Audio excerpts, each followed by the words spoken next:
Hi, this is Dave. Hey, have you ever gone to a seminar or maybe read a book or listened to a speaker and you got some really good ideas and thought, man, this is great. And then 2 or 3 months later, you've discovered you haven't done anything with any of them. You have not implemented anything. Well, if that's you, don't feel like you're the Lone Ranger. I mean, that's a pretty common experience. You know, over the past 30 plus years, I've worked with over 500 sales forces, training them in the best practices of their profession. And I've learned that in spite of all the excitement and good feelings generated at a training session, and you know, typically, a number of people will come up after the session and declare that this is, quote, one of the best things they've learned, end quote. I've often observed that 2 or 3 months later, only a handful of the participants have managed to build those good ideas into their routines. Why is that? It's not the fault of the ideas from the seminar. You know, I've been doing this for 30 plus years. The principles and practices that I teach have been proven in the cauldron of real life experience with thousands of salespeople. The ideas are sound and can make a difference in the career of a salesperson. So it's not the content. It's not about how it's communicated. Again, I've refined my presentation over 30 plus years of trial and error. The concepts are presented in a compelling, engaging way that everyone understands. I know that. I often receive compliments from the seminar participants about how much they learned, and I typically receive an email after the event from the meeting planner, talking about how great it was. So, it's not about the content. It's not about the communication. So what is it? People do understand the principles and practices. They are convinced that they can put them into their routines and get results, and yet they rarely do. Now, you may think this is sort of an esoteric trainer's issue, but is more important than it might appear at first sight. We're living in a time of unprecedented change. The world around us is changing at a pace that is unknown in the history of mankind.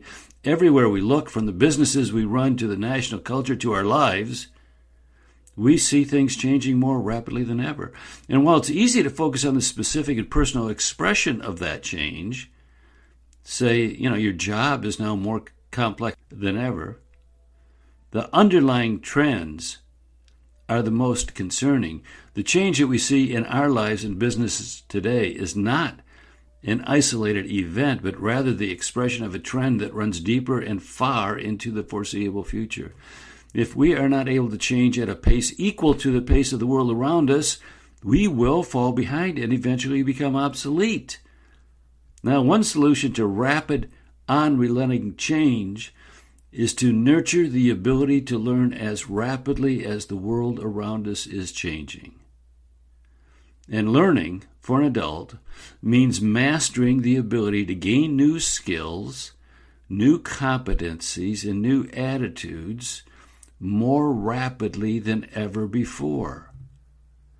Learning, and in my vernacular, learning is defined as changed in behavior. So behavior change and learning are the same thing. Learning in today's world has become the ultimate survival skill for our age. And that brings us back to the gap between idea and action. If we're going to survive and prosper in this new, rapidly changing environment, we must be able to bridge that gap. Not occasionally, but regularly and predictably, so that we can continually gain the skills and competencies we'll need to keep pace. Over the past 30 years, this has been a passion of mine. I've created a set of tools I call metamorphosis, and these are thinking skills that allow you, among other things, to change your behavior more rapidly than ever. And while metamorphosis deals with a larger scope of activities than just the gap between idea and action, it provides powerful tools for that specific application as well. And at the end of the podcast today, I'll share with you how you can access metamorphosis. What is missing in most people's repertoire when it comes to turning good ideas into specific habits are two things: specificity and accountability. If we can build those two things in, then our ability to take good ideas and turn them into changed behavior, into action, will be enhanced, dramatically enhanced. So let's talk about each of these two things. Specificity.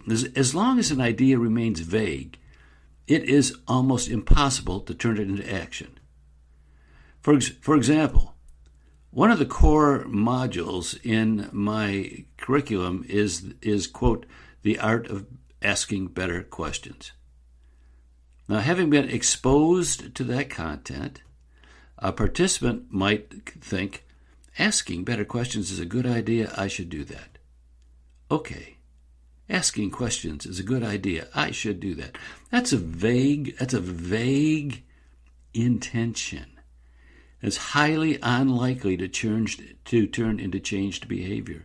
However, by turning that vague idea into a specific, precise prescription for future behavior, it would look like this, quote, I will prepare and ask 3 better questions for every important engagement.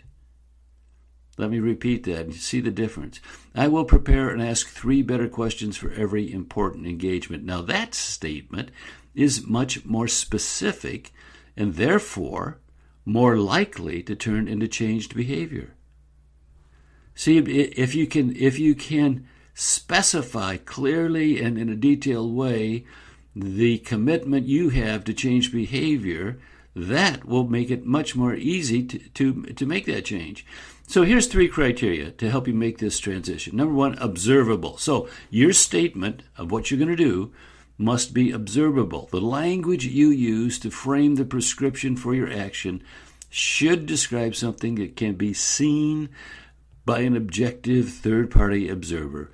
I tell students to imagine a little gnome riding on their shoulders all day long. And at the end of the day, this impartial observer watching your behavior should be able to say, yes, he did it, or no, he did not. So when you say, I will think good thoughts, that doesn't count. While I will compliment at least one person every day does. See, that's observable. Somebody can see it. So first, your statement, your language should be observable. Number 2, it should be as close as you can expressed in a daily fashion. So while some behaviors are most likely to be used once a week or even once a month, try to describe your good idea in the smallest increment of time. So a daily event is better than a weekly, and a weekly is better than a monthly. So I will compliment at least one person every day is much better than I will compliment people every week. You see, it's the smallest increment of time. So your criteria, your statement should be observable. It should be expressed in the smallest increment daily, if possible. And thirdly, it must begin with the words "I will." Your commitment has to be your commitment.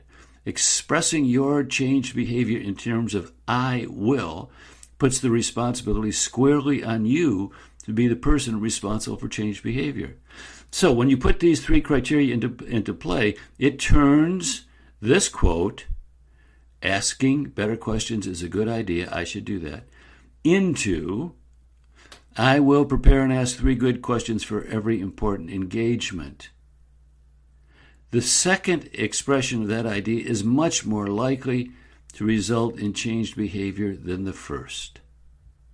So first, if you're going to bridge the gap between idea and action, your statement of what you're going to do should be specific. Okay, number two, here's the second of these 2 ideas, accountability. Yeah, as long as a desired change remains personal and private, it will not have nearly the power to change behavior in a more public expression. Accountability, having to face up to the consequences of not achieving what you said you would, adds a layer of power to the process that you cannot achieve on your own. Accountability requires a couple steps. Number 1, publish. Publish your precise prescription. Now, we just talked about specifying, and when you specify the change you want to make, we call that a precise prescription. So now you got a written statement of what change you want to make. Your first step then is to publish it. Now, I don't mean to buy an ad in the local newspaper, but I do mean let people around you know of your commitment. You may tell your spouse, for example, or post it in the lunchroom, or add it to your computer's wallpaper. The more people who know of your commitment, the more likely it is that you will follow through on turning that commitment into a new habit. So accountability requires that you publish. In other words, let other people know about it. That's number one. Number two, if you really want to change behavior, if you really want to step into the gap between idea and action, if you really want to learn and improve and grow as rapidly as the world is around you, you will develop an accountability partner. Now, this is someone who agrees to ask you whether or not you have done what you said you would, and agrees to have that conversation with you on a periodic and regular time basis. Now, since I work with a lot of B2B salespeople, I've developed accountability programs for salespeople to work with their managers who serve as accountability partners. In my inner group, which we call the XI community, we pair people who don't know one another and provide a format and a timeline to check in with each other as accountability partners. The prospect of repeatedly saying to someone that you did or didn't do what you said you would do adds the power of guilt to the equation. There's nothing wrong with feeling guilty if you are guilty. Bridging the gap between idea and action by adding specificity and accountability to the equation. That is one of the 25 most important lessons I've learned. Build it into your learning programs, and you and your organization will be far better equipped to deal with our rapidly changing world. Now, I mentioned our XI community. This is where my inner group, Dave Keel's inner group, meets together. We call it the XI community, and in the community, we have, I mentioned the Metamorphosis programs. We have 10 Metamorphosis short learning courses, about an hour each, that really bring you up to speed with some tools to help you learn faster and think better and so on. And they're free. It's all free to members of the community. We have about 10 more on the drawing boards, and by the time we're finished, we will have 28 different lessons. At the moment, we've got 10, and we're building them about once a month. So the XI community, put a gap in the show notes. That's where my inner group meets. XI community. I'm going to encourage you to join. Okay, that's it. We're done. Bye-bye.